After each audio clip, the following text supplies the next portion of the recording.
Guess they'll never learn.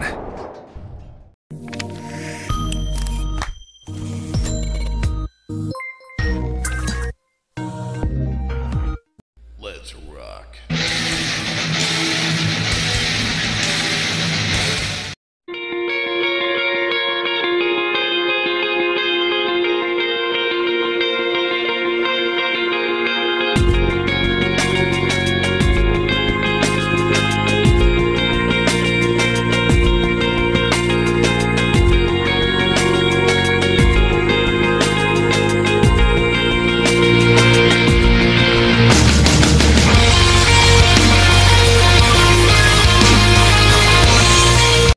Admittedly, it took me quite a while to give The Witcher 2 a fair shot, but now that I have, I regret nothing. First, let's look at the story and characters, which are both equally superb. If you haven't played the first Witcher game, then fear not, since The Witcher 2 is mainly its own story, and does little to tie into the original. But if you still feel like you'd like a bit of backstory, then CD Projekt has graciously provided a brief recap of the original game in the series, which you can easily find right here on YouTube. You play as Geralt, a brooding badass witcher that slays all manners of non-human beasts. Early on, he assists King Foltest to siege an enemy castle, but the king is assassinated by another mysterious witcher in front of Geralt, and of course, as you may have guessed, the Kingslayer beats a hasty retreat, leaving Geralt to take the fall for a crime that he didn't commit. The main plot is absolutely cliched, but in this case, I must say that it is extremely well executed, with a brilliant cast of characters that lend a lot of credibility to the overall story arc. Speaking of characters, I quickly found myself becoming invested in each of them, since they are so well fleshed out with their own unique personality and traits. Rarely do you ever feel like you're just speaking to a generic NPC. Aside from the main story, you'll obviously discover a wealth of side quests, but The Witcher 2 has some of the best side questing I have ever seen in a game. You're not burdened with the usual busy work of basic fetch quests. Instead, you're treated to some truly unique experiences. For example, one particular side quest has you help an alcoholic bridge troll to quit booze, which offers you several ways to complete your objective. You can offer to help him, or you can take the easy way out and hack him to bits, which will obviously yield a smaller reward in the end. Another thing that should be noted is that this game is not safe for work or the kiddies. This game features all sorts of boobies and other naughty bits. It really stretches the boundary well past anything I've seen in a game up to this point.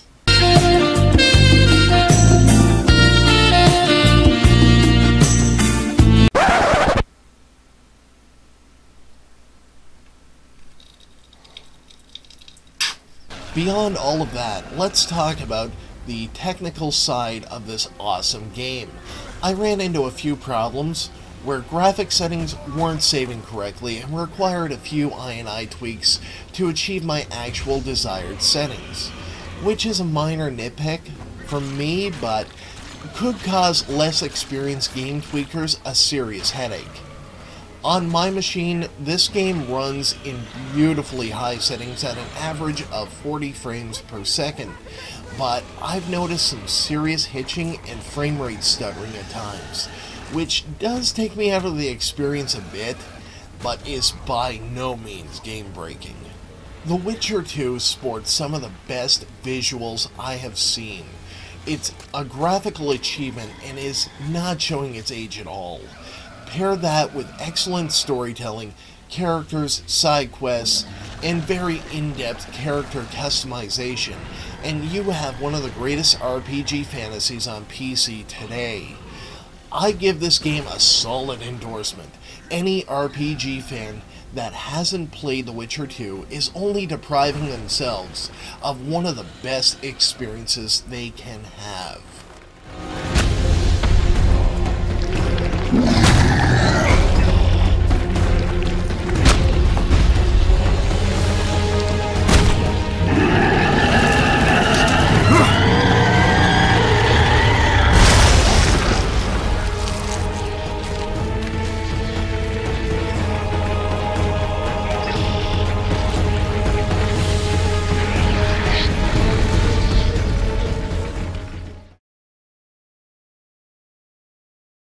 left him back there. Oh man, the cops came out of nowhere. This is bad. Just follow the route and keep an eye out. The cops are still searching. Your route's gonna get us killed. Sit back and keep quiet. Just stick to the plan. I know what I'm doing. That how your buddy wound up dead? A bit of Grand Theft Auto meets underwhelming disappointment is the easiest way to sum up Watch Dogs in my personal opinion. There are several factors about Watch Dogs that left both very positive and very negative impressions on my experience. Let's dive into what it does right before we jump waist deep into the murk and mire of its drawbacks.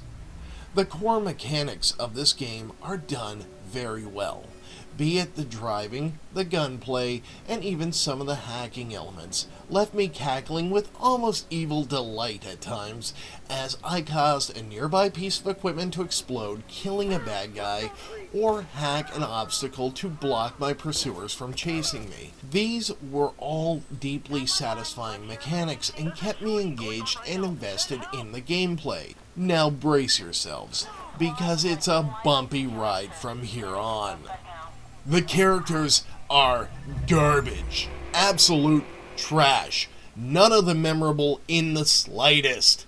How forgettable are they? As it turns out, I actually had to go back and play the game again for this review just to remember the main character's fucking name. And keep in mind that I have sunk well over 10 hours into Watch Dogs at this point. You play as Aiden Pierce, an emo hacker that seeks vengeance for a murdered niece, blah blah blah, can't even be asked to even continue talking about it. Yes, I know, he's not actually emo, but he may as well be for the amount of time he silently broods throughout the game. If you think any of the other characters can redeem this train wreck of a cast, then you're sorely wrong. You have a very generic sister who serves as nothing more than a plot device to fuel the whole revenge angle of the story further when her and her son are threatened by a group of hacker bad guys. Oh, and let's talk about the actual hacking. I seem to recall the advertising for this game putting heavy emphasis on using hacking as your main weapon. Lies, all lies. Damn near 90% of the time, you'll fall back on simply shooting your enemy, then utilizing hacks during a heated firefight, which shouldn't be all that surprising really, because what's easier, putting a bullet in your enemy's head, or cycling through security camera feeds while dodging gunfire to find the perfect opportunity where an enemy moves close enough to an explodable object? I mean, give me a fucking break, Ubisoft. Now, the really fun part. Let's discuss this game's launch and Ubisoft's continued lack of giving a fuck in general. This game should have been playable from day one. Anything less is inexcusable. I should not have to wait 5 months after the game's release and various patches to get the game that I paid for. I don't care if you call me ungrateful or anything else. Imagine, if you will, that you just bought a big tasty bowl of cornflakes for me and I took it upon myself to take a long steamy piss in it. Then it took me 5 months to come back with what you actually ordered. Would that be acceptable to you? If the answer is yes, then there is a tree out there somewhere working tirelessly to provide oxygen for you, and you owe it a goddamn apology. For what it's worth, what Watch Dogs does well, it does really well. But overall, I'm left with a piss-poor image of Ubisoft, and it has only continued to degrade, with current releases such as Assassin's Creed Unity and Far Cry 4. Speaking of which, let's have a look at another broken mess shitted out by Ubisoft. You know what? I'm not even going to dignify this game with a proper review. The footage will speak louder than I ever can, but here's a brief overview. Far Cry 4 is largely a cut and paste of Far Cry 3, with a few different elements, for example, elephant riding, helicopters, and mortars, which are all actually a ton of fun to use in order to violently dispatch your enemies. Ubisoft was so lazy that they copied over many of the gun animations and assets from Far Cry 3, with extremely minimalist effort to make Far Cry 4 stand out from its previous entry in the series. Another thing that bugs the hell out of me is that the main character is unspeakably bad.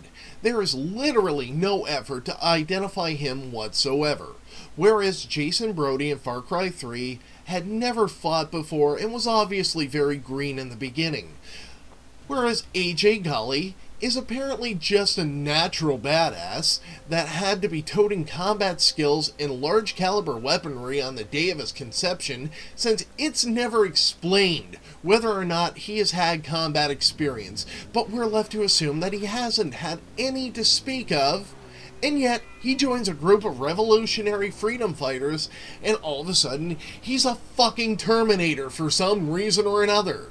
If you've been paying attention to the video playing over my deep, seductive voice, then you've noticed that this game has serious technical issues and keeps it from being playable at any settings or frame rate.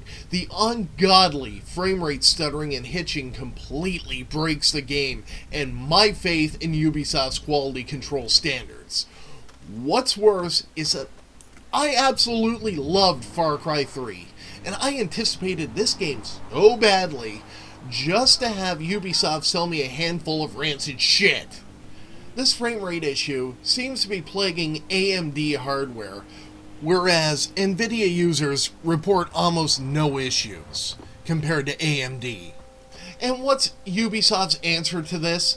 It's AMD's fault, of course, just like Assassin's Creed Unity was AMD's fault as well, which reminds me of this picture I stumbled upon recently that paints a perfect picture of this whole shitstorm. I never imagined the day that I would say this, but I hope you guys are sitting down for this. Here we go. Ubisoft is making EA actually look like a fucking competent publisher. There, I said it, and I mean it. EA is by no means a consumer-friendly publisher, but at the very least, they had the common decency to realize when they fucked up and apologize to their consumers, rather than make excuses and blame other companies for their fuck-ups. This shitty practice of money first, finished product later has to be fucking stopped. In any other industry, Ubisoft would have tanked by now, cut their losses, and faded into obscurity, but we allow it to happen by being grateful for their fuck-ups and by pre-ordering this garbage. Ubisoft needs to wake up soon, because consumers like me are growing more and more outraged, and it won't be long before pre-orders start drying up, and people become wise to their overwhelmingly shitty practices. I'm not even going to touch on their review embargo mess, which is another reason that consumers need to think twice before putting their trust in Ubisoft. I suggest that you go listen to Jim Sterling and Total Biscuit's opinion on that matter. If you want to hear more about that topic, links will be in the description for those. That's all I have to say about Far Cry 4 and Ubisoft. Until they change their business practices and start respecting their consumers, then I sincerely hope they choke on a big box of fried dicks.